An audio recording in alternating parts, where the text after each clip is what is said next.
This is the Let's Go Win podcast with your host, J.M. Ryerson.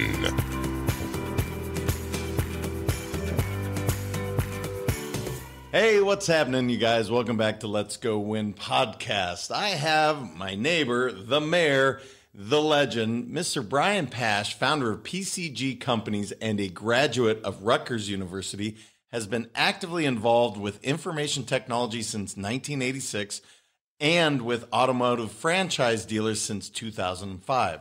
Brian has authored 9 best-selling books for the automotive industry on digital marketing and sales process.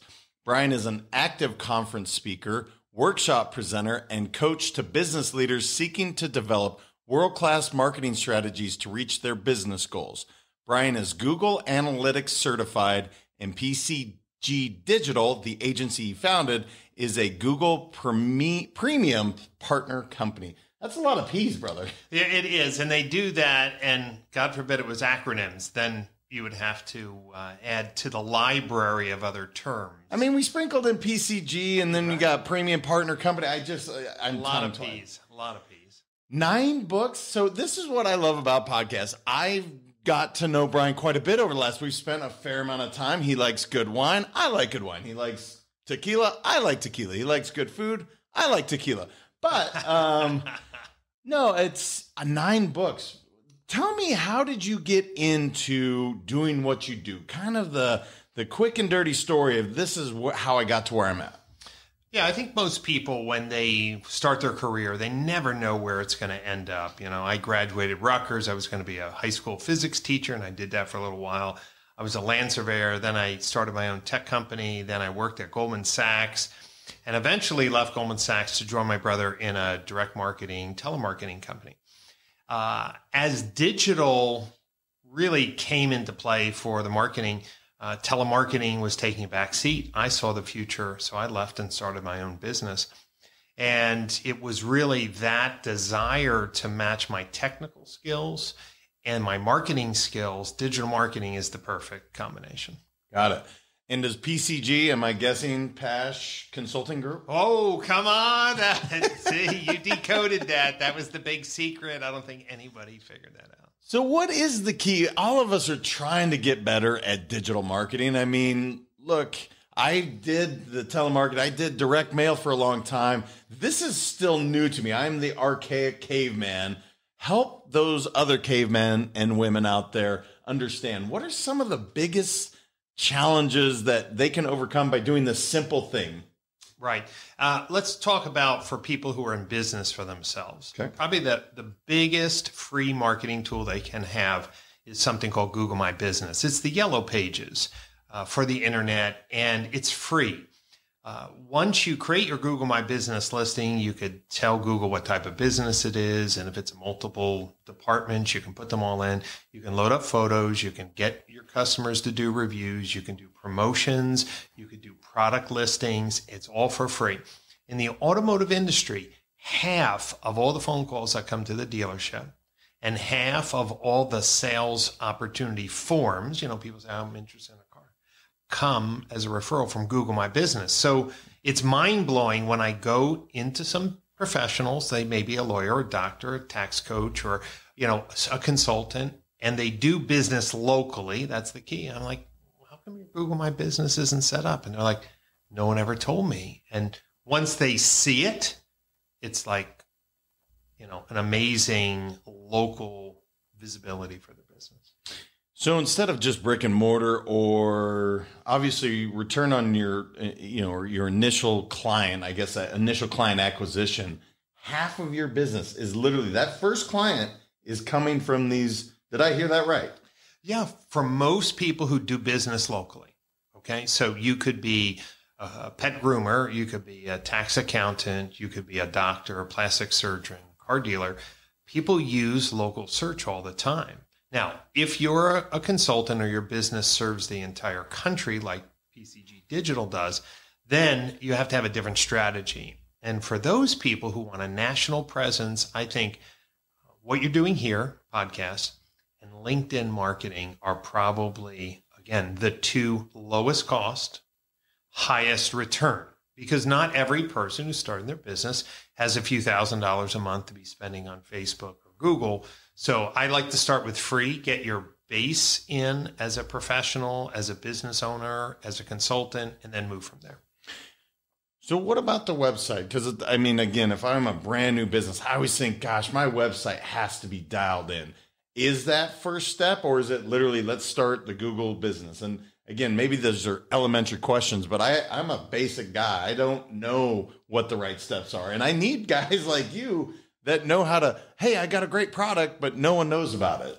That's right. And there are people listening to the podcast who are entrepreneurs just starting out or even established business. I'll give you an example. A plumber. I was just visiting Boca Electric here. Lou Garalobo is the owner, and he doesn't really need a website that is very complicated when someone needs an electric panel checked out or they need lights hung. You know what I mean? The website can be very basic. What he did is he spent some money on a very simple website, looked very professional, but he wasn't fully merchandising the Google My Business listings. So for most people, the website can just be basic unless you're selling products like in e-commerce. Now, sometimes if your business is generating a lot of cash, like a law firm, oftentimes law firm websites are very complex because they want to show cases that they won. They want to show every type of law. I get it. But for the most part, if someone knows what you do, they just want to make sure that you look professional first glance. And then it all comes down to the old tried and true. How do you pick up the phone? Do you respond to their email? If you have messaging on your website, is someone responding? These are like the basic fundamentals. So I would tell people, unless you're selling products, don't overspend on your website. Clean, simple, get them to call you. Now, you are Google Analytics certified and Google Premium Partner Company. So when I think of, I'm going to go find a business, one of the first things I do is SEO is obviously search engine optimization. Yeah, I know come on. This is an acronym show. This is the acronym show for sure. But I got that one. And then reviews, obviously. Reviews, whether I'm going to a restaurant, I'm looking at Yelp, I'm looking at Google, I'm looking at one of those to say, who else has gone to this plumber in this example or the electric? Yep. Who's gone to this service and how did it go? So is that all part of what, I know you do so much more than that, but is that all part of getting that Google listing, getting Google My Business? Yeah, so think of it as three legs to a stool. So your free visibility would be Google My Business, your website, right? You can publish your website and add content to that website. You can do posts on LinkedIn to get visibility. Those are all the free. That the first leg of the stool is that free, organic. If you put in the time, people will find you. Okay. And around that is called search engine optimization, how to write the articles, how long should they be, how many photos. Along with that is the reviews, right? Again, they're free. You're not paying people to post reviews. That's really important. The second, piece of today's local marketing or national marketing would be your social media strategy, right? So Facebook and Instagram, if you're an influencer, if you're in fashion, if you're in the wine business, if you're in jewelry, Instagram is huge, but Facebook, Instagram is a combination. And then Google as the paid advertising side. Those are those paid ads that show up when you search. Those three legs of the stool, which would be organic, social, and Google paid, when businesses dial those in properly, they can find cost-effective advertising. As the company gets bigger, then you're thinking of cable television, broadcast television, national syndicated shows. But those three legs of the stool would help any small to medium-sized business navigate and grow their revenue. Got it. So we started with Google My Business. Now, social media, I mean, gosh, there's Facebook, there's Instagram, there's LinkedIn, there's TikTok now, there's Clubhouse. I mean, the list, Twitter. I'm sure I'm missing multiple. Like, if I'm listening to this, and maybe you're going to say it depends on the industry, and maybe that is the answer. I won't answer it for you. You'll tell me. But where do I go as a business owner to say this should be my strategy? Is it, hey, let's hire a company like PCG, or do I just throw spaghetti against the wall and see what sticks? I always like to encourage businesses to be a student of observation. Let me explain. Prior to the pandemic, you rarely saw California wineries advertise on Facebook. Rarely. And I'm talking about if you saw a winery, it was somebody that you didn't recognize. But as soon as you respond or engage or order once out of Facebook for wine, then all of a sudden you start to see other products. But for years, I didn't see the big names, Joseph Phelps, Mondavi, they're all there now. Why? They're realizing that their target customer can't travel to Napa, right? Mm-hmm. And they need to sell wine.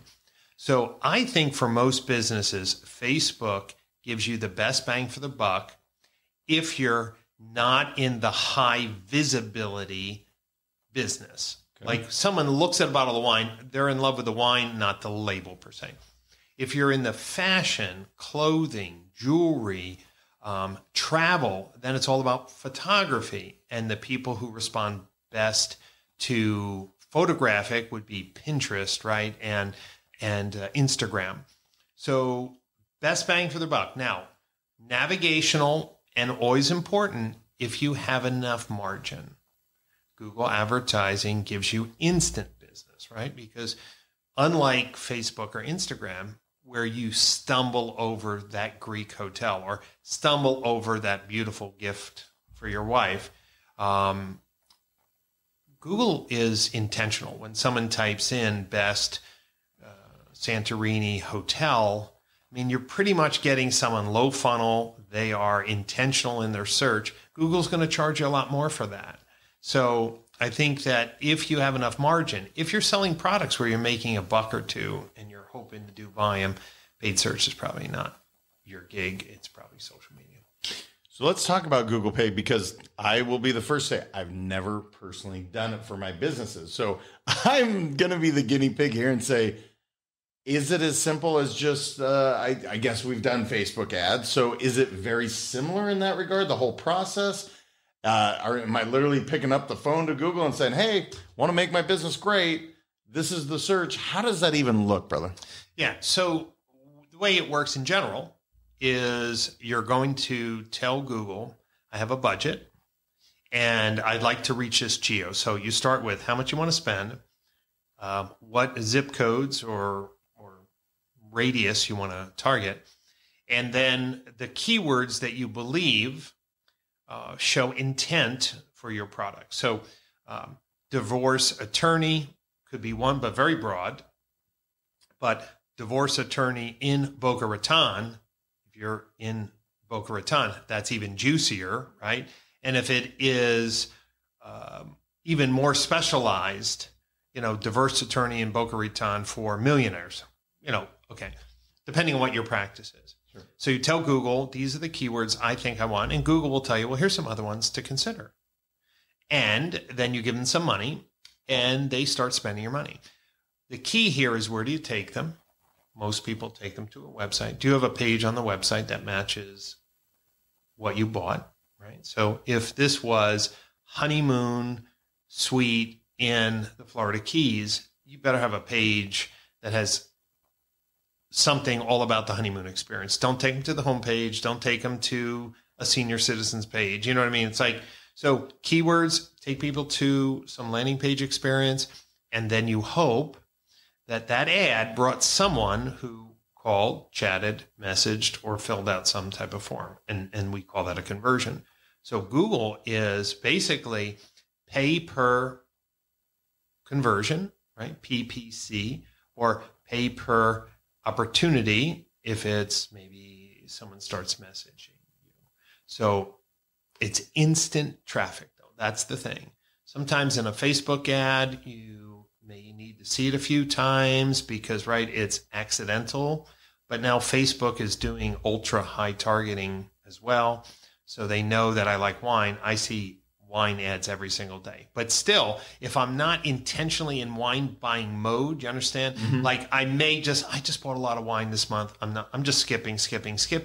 But if I go into Google and I put in 2017 Hall Cabernet, I'm probably looking for the best price. The wine store that's advertising, buying that keyword could get my business. That's instant business. Got it. So now you dove in a little bit on analytics, and this is the return on your investment. That's right. I'm guessing the ROI, since we're doing acronyms. Right. So how do you follow conversion? I mean, is that something you mentioned Google? They would even say this is a conversion because they went to, whether it's a landing page or, whatever, to your website. And then it's up to you at that point as a business to then close the deal. Is that kind of how it works with Google on this? Yeah. So the biggest mistake that small business, medium business, I would say the super large companies have this figured out because they're dealing with a high quality agency, is people forget to measure conversion at the campaign level. So let's just say you're running, JM, a campaign to reach teachers, and offering a product or service, and you're going to call that the teacher campaign. And then you say, well, I'm going to offer something to college professors, and we're going to call that the college professor campaign, right? So you name your strategies different, and then what could they do on your website? Like, well, if someone's interested, they may stay on the website a certain number of minutes and view a certain number of pages. They may call you. They might fill out an information form. They may chat or message you. So the most important thing is, are you measuring? And then that's pretty much what Google helps you do. Google Analytics helps you see the conversions. Now, what you do when the phone rings, Google doesn't care. What you do when they start messaging you, Google doesn't care. What Google's going to tell you is I delivered so many phone calls, so many lead forms, so many chat or message sessions. And then you as a business owner would say, how good are those phone calls? And that's the game, right? Like if you're buying the wrong keywords, you could be getting people calling you for the wrong things. And you're like, I never really thought of it. For example, I had a dealer many years ago was buying the word Honda parts. They wanted to sell car parts, and they were blowing through $10,000 a month, and the conversions were low. And I'm like, did anybody tell you about negative keywords? And he said, what are you talking about? I said, because there's Honda lawnmower parts, Honda motorcycle parts. I said, you just can't buy Honda parts. You have to say, but it can't say anything with lawnmowers or generators, and he's like, no wonder why that keyword wasn't performing. So if someone's looking for a honeymoon, suite, and you have some specific restrictions, like, on age or no children, whatever, you have to be careful that you are not buying shoppers that aren't going to be able to transact. Well, and I have to imagine, again, being the guy that doesn't know marketing, there's so many, I think, that are great at sales, but sales and marketing are not synonymous. Would you agree with that? Like they are two different animals. Yeah. And you typically can't have the sales team involved in the marketing directly because they're extremely impatient.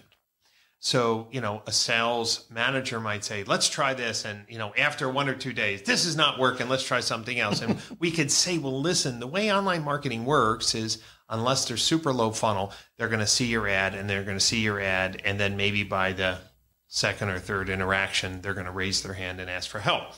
This is the problem. So we have to make sure that the sales department understands that certain ad campaigns could provide instant results, like a Google campaign. But not all Google campaigns produce results immediately. So it's kind of like, are you in branding mode with no call to action? Are you in a medium call to action? Let's like save this month. Or are you saying save this week? Those are all like different strategies depending on what the business has. And the more specific, the more timely, the more that people think they might miss out, they may react fast. And it is interesting because you hear so often sales and marketing, they really should be sales, marketing, because I am the sales guy. I am the impatient creator, I guess, because Lisa will tell you it's always no more ideas. Let's see this one through a little bit. Yeah. Because again, customer in front of me, no problem. But if you don't have the customer, that's the problem. So I don't know if you've done any studies on this, but people spending money on their own before they hire someone like you, I have to imagine they can't afford not to hire you because of what you just said. You don't, how can you think through, like, I would not know about Honda lawn parts. Like, who the hell would think of that? But you do. I guess that's part of why you're so good at what you do. Yes. And we specialize in the automotive industry, but we also have about 10% of our clients that are non-automotive. We've done pet food companies. We have a great furniture company client. We've done doctors and lawyers and investment companies. We've done them all. And each one has its unique, strategies. I would say it's harder today for someone to do it on their own, only because of the terminology and the complexity, like with privacy now. And it's like, can you target people after they visit your website? Well, now these cookies are going away. The answer is no, and how many times should you be marketing to someone, especially with the email list? If you let the sales department run marketing, they would be sending an email every third day. Hey, did you make a decision yet? Hey, did you make a decision yet? So there is some Chinese wall that has to be between sales and marketing. But here's the key. Sales and marketing have to talk about outcomes. Meaning, if the marketing department thinks they're doing a great job and said, I got you this many phone calls and this many sales forms completed and so many chats and texts, I'm doing a great job. And the sales department says, yes, you did. And we did pick up the phone, but these people aren't qualified buyers. That feedback loop has to happen. And then the most important thing is trust. Every day I see another example of sloppy marketing online. I'm like, who's doing this? And I don't have a simple answer on how you build trust, but I went over the other day to Boca Electric, and he says, well, I'm paying this company $500 a month for SEO.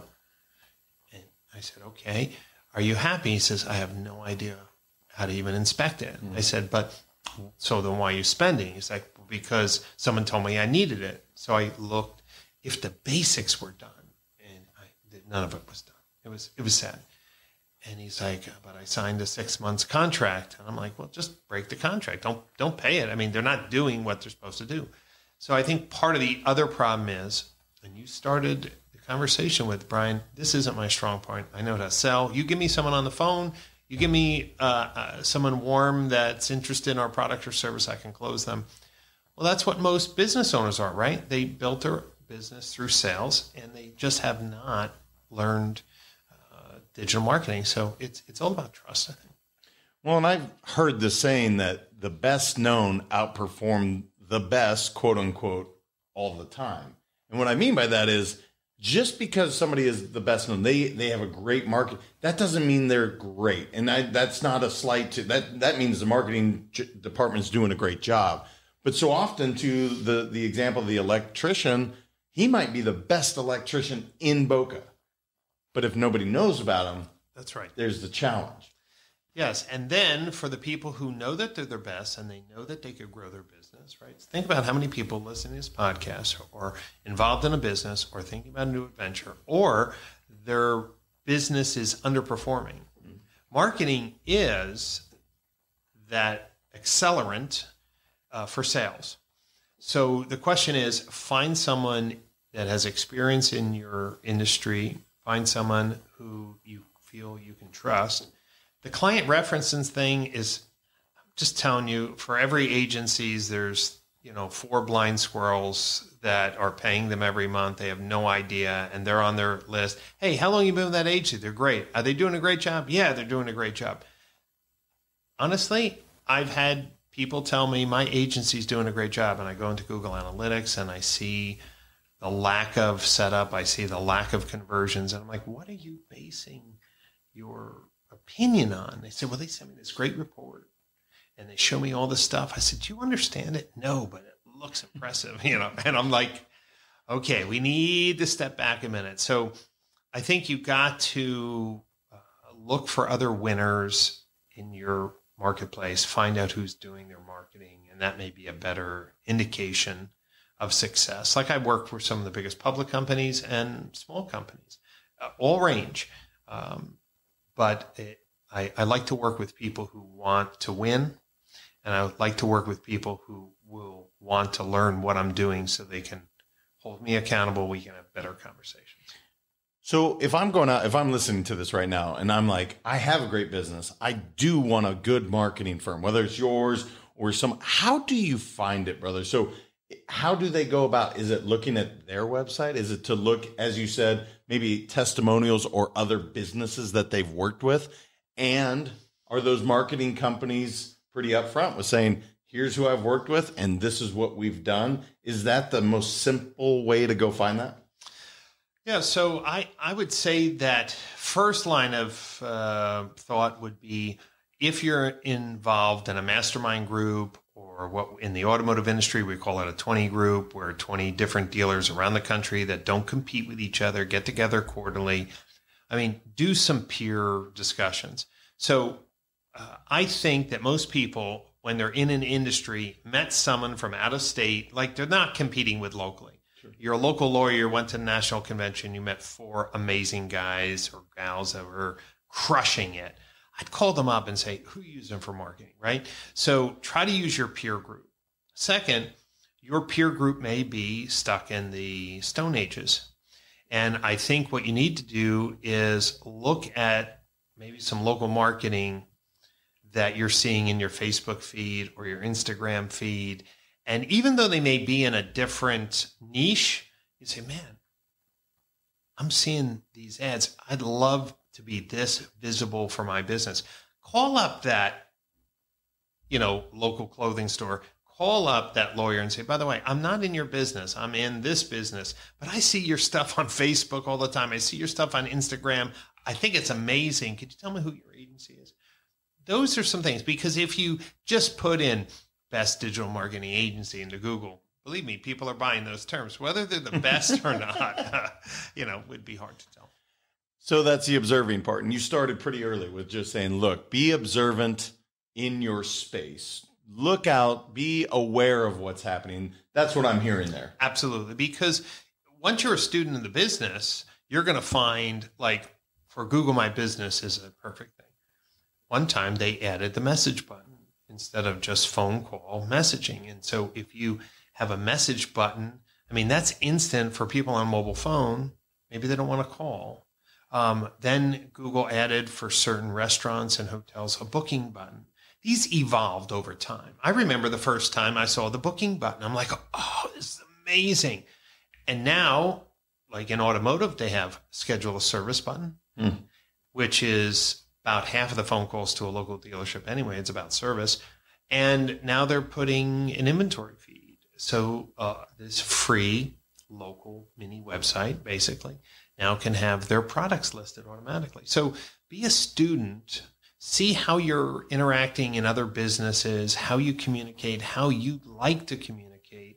Messaging more and more has to be part of a business's thought process of keeping in touch with clients, getting new clients. Obviously, we see that the rise of DoorDash and Uber and other things, we get addicted. Where's the car? Let me look.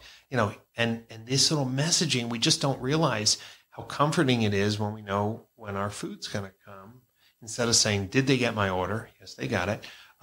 Who's going to be driving in so I get the gate? We become numb to this, but we love this so much. And then we go to some other business and let me take down your name, and you get off the phone and it's like, I have no confidence that they know who they talk to and what time. So let me give you an example. The local barber I go to right here in Boca Raton, when I call them and they take down my information, the first thing they say is phone number, right? Smart. That's our ID now. Okay, when you want to come in. As soon as I get off that phone, I get a text. What does that tell me? They appreciate me. They want to make sure I show up on time. It's a reminder to me. And if it's a day or two out, they'll send me a message reminder. I mean, think about how many businesses who are not doing it, who want better client retention, who want better client engagement. They hate when someone doesn't show up. More and more doctors are doing that now. Just a reminder, you have an appointment with Dr. such and such. This is not because doctors like technology. It's they want to maximize profits. And every business needs to say, how am I as a consumer? What tools do I use? How can I use those tools in my business to keep revenue stream going, customer loyalty higher, even increasing average revenue per sale?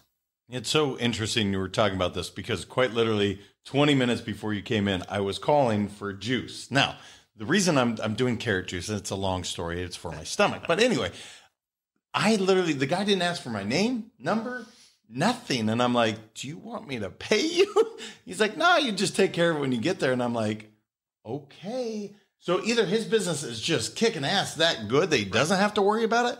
But even I, as a consumer, was like, don't you want some information to make sure that I'm going to be here, that I'm going to pay for it? So 9 books, brother. That's just shocking. That's so many books. Not that it's shocking you wrote that many, but it's just, that's a lot. In the automotive industry, like, tell me, are you just passionate about cars? How did you get so ingrained? That's incredible to me. 9 books. It's remarkable. Well, one thing that I like to share and encourage people who are starting their business, especially if you don't have a big budget, and that was surely my situation. I had a great career, but when you start, you're the one of one employee. The hardest employee is number 2. After that, it gets easier. So I had to try to figure out how to get notoriety. So I realized that writing and kind of publishing and LinkedIn and blogs, and forums and then speaking. Then I realized, man, there wasn't a lot of people writing about how in this industry they could leverage marketing and SEO or social media. And I just said one day, I'm going to be the guy. This was many years ago. I just said, if no one's writing books of any credibility, I'm going to be the guy. And I think this applies to a lot of other industries, is that there is some specific knowledge that benefits an industry. And here I'm going to define the industry. Is there a national convention? If there's a state convention, they're always looking for speakers, thought leaders, and the best businesses are looking for people they can trust. Well, here's what I found. The books don't make you a lot of money because it's a niche, but it is a calling card to open doors. And so when you go speak at a conference and you go to a group meeting and you can leave some books or sell some books, it's more than just the book. It's about people taking time to read your thoughts. And then if you're relevant to their challenges, I had a guy call me up and he said, my marketing manager, this is the owner of a dealer group in Texas, Ben Keating. He's also a race car driver, endurance race car driver. And he said, before I left on my trip to Europe, my marketing manager gave me this book. It was called Swimming with Digital Sharks. And it was written for managers, just like you were mentioning, Brian, I don't understand this marketing. How do people not get ripped off? This was the theme of the book. I wrote it to help managers who are ignorant about digital marketing not get ripped off. And he says, I have 20 pages of notes. He read the whole book, right? 20 pages of notes. And when can you come and speak to my store managers? Now, it was just the book, but he read it, he identified with it, and he understood I was there trying to help. So I would say to entrepreneurs, don't think of yourself as the book is going to make you tons of money.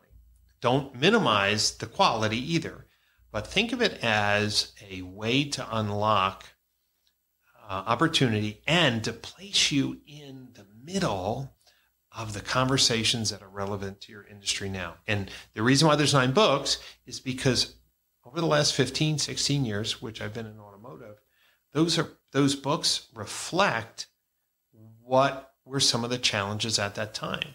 So again, observe.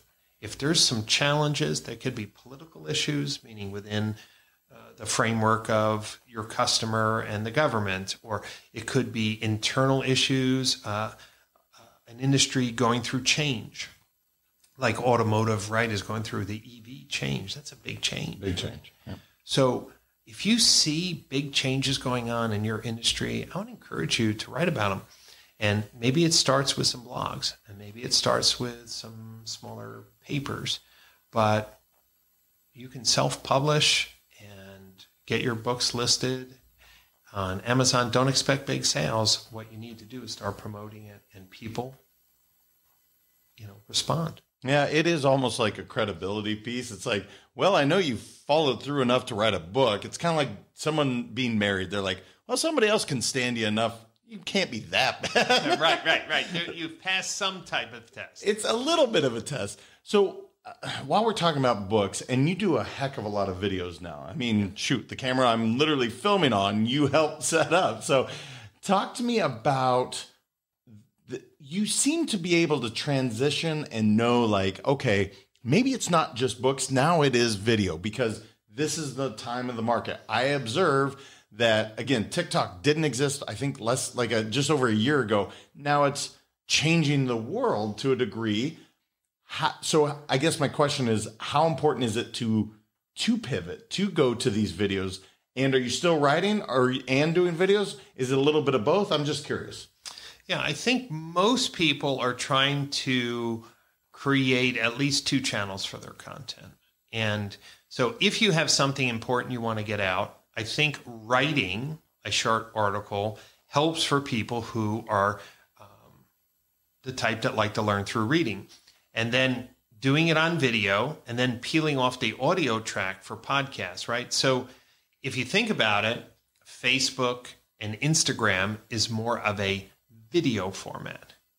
But if someone's driving in their car, it's not safe for them to watch a video, right? Yeah. So I have clients that tell me, and just people who follow I listen to your podcast on the way to work.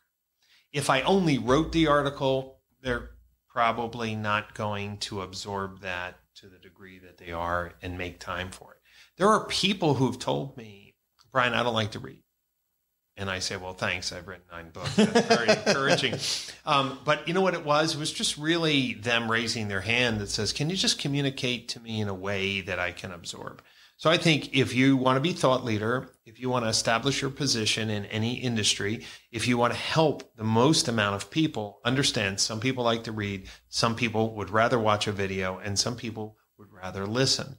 So if you record it right, like we're doing today, video and audio, and then for some people, just the transcription is fine, right? And so we have the services, right? YouTube provides transcription services or other tools that you can just say, and like for the visually impaired, that's, could be, something to help them as well. Yeah, for sure. What is the name of the podcast? Because I don't believe I put it in the introduction. So what is that? Yeah, so the podcast is called the Pasch Podcast, a little play off my last name. And I interview thought leaders and disruptors in the automotive industry. And occasionally I get a little philosophical and all revved up, because my position in the industry is to kind of protect the local car dealer, because, they're franchisees. And like any franchisee, you have to somewhat play by the rules of, whether you're with McDonald's franchise or Chick-fil-A. But it's the local car dealers in most communities that are the most generous.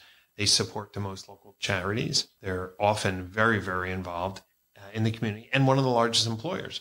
So car dealers, other than some of the stereotypes from the bad eggs, and there's bad eggs in every box or industry, car dealers are kind of on my heart, help them succeed. They're a local entrepreneur. So those are the people that typically listen to my podcast. No, it's true. If I think of all the various areas that I've lived in, you're right, that whether you go to a ball game, you see them sponsoring, you see them being present at those things. And I can literally, whether it's living in Sacramento to Portland to Montana, all these areas, you're right.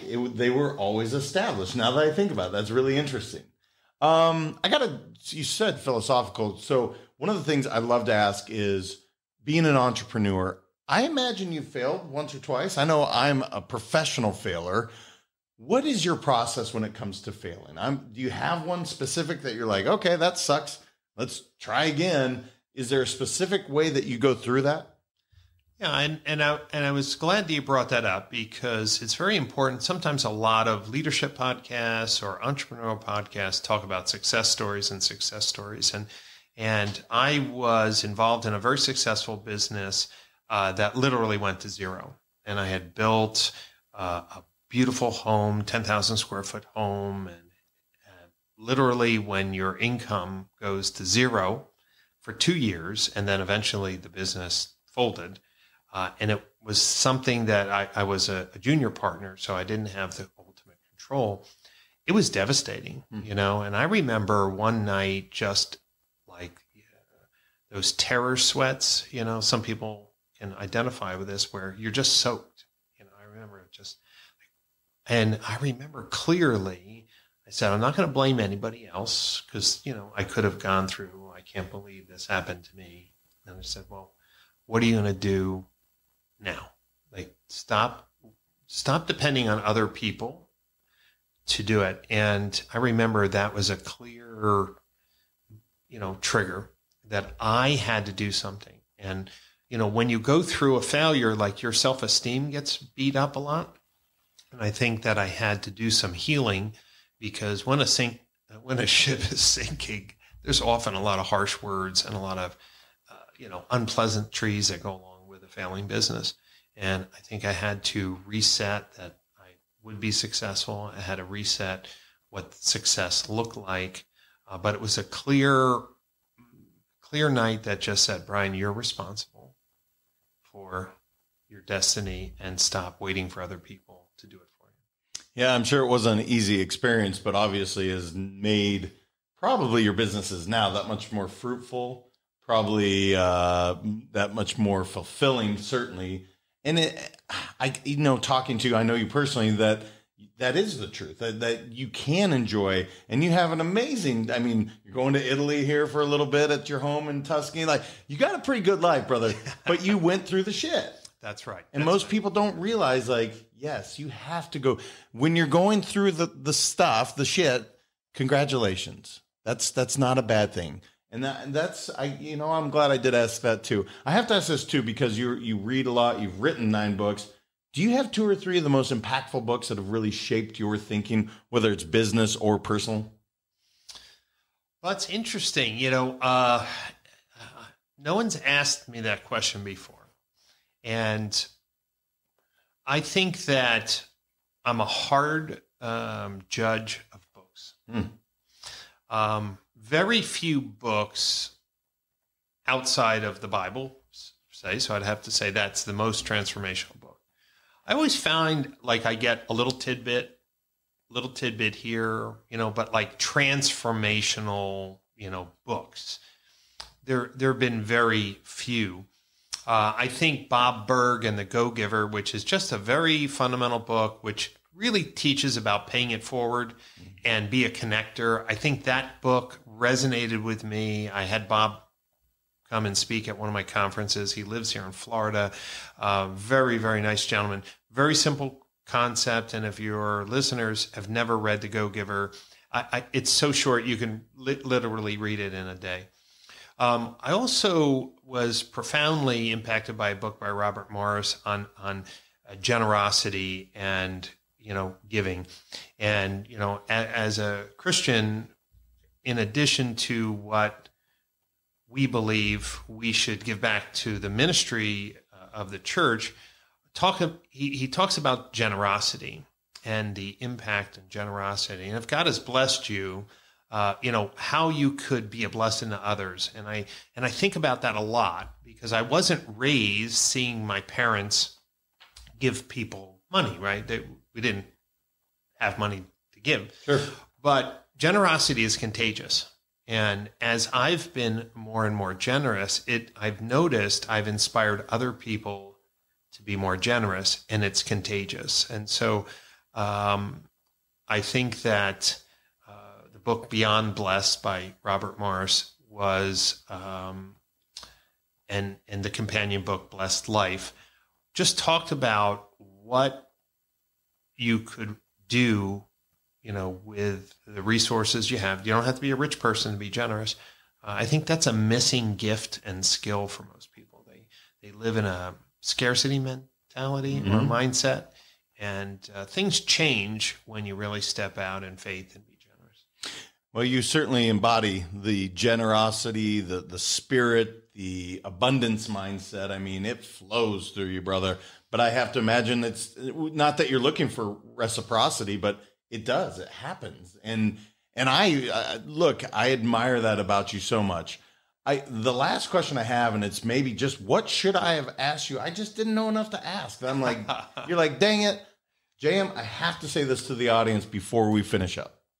Well, that's another great question. I want to encourage the entrepreneurs, the people who are really looking to take their life, one step further, really to consider the potential you have within yourself instead of searching for someone's magical answer. Podcasts like this, we encourage, but we internally have so much internal power. God has given us all gifts, and those gifts are meant for a purpose, and really determining your purpose is something that you have to do for yourself.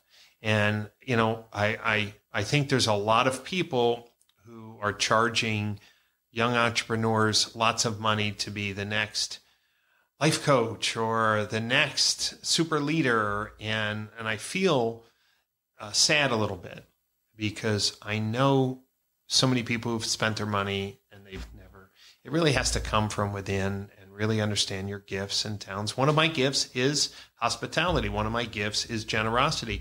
It's not singing and it's not dancing like you. I know that. But, get to know your gifts, understand where your strengths are, and then find the right place to use those gifts.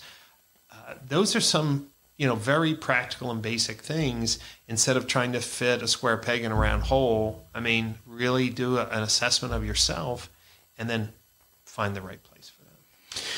It's great advice for sure. I cannot believe we're getting to the end. I didn't even talk to you about wine, so that means we're going to have you back at some point. That would be part 2. That's part 2, because I need to be educated on it. I like to drink wine, but I just don't know much about it. Brother, where can our listeners connect with you online? Sure. Easiest way is brianpasch.com. That's BrianPasch. My contact information's there, links to my books, links to my podcast, and we run some conferences also for education. So love to connect with your listeners there. Well, you guys, he is an awesome dude, brother. I appreciate you as a human being, my neighbor, the mayor. Truly, I'm blessed to have you in my life, and you've definitely blessed the audience with so many good nuggets, and I just appreciate you, man. Thanks.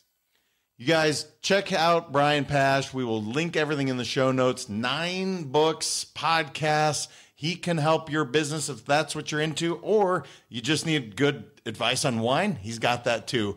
Definitely check him out. He's an awesome dude. Until next week, you guys continue transcending life. We'll talk to you then.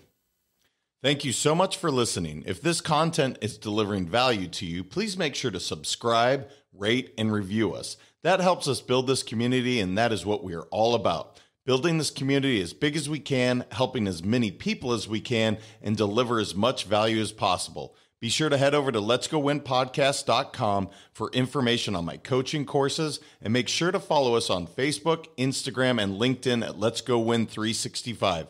Let's go win and transcend in life. This is the Let's Go Win podcast with your host, J.M. Ryerson.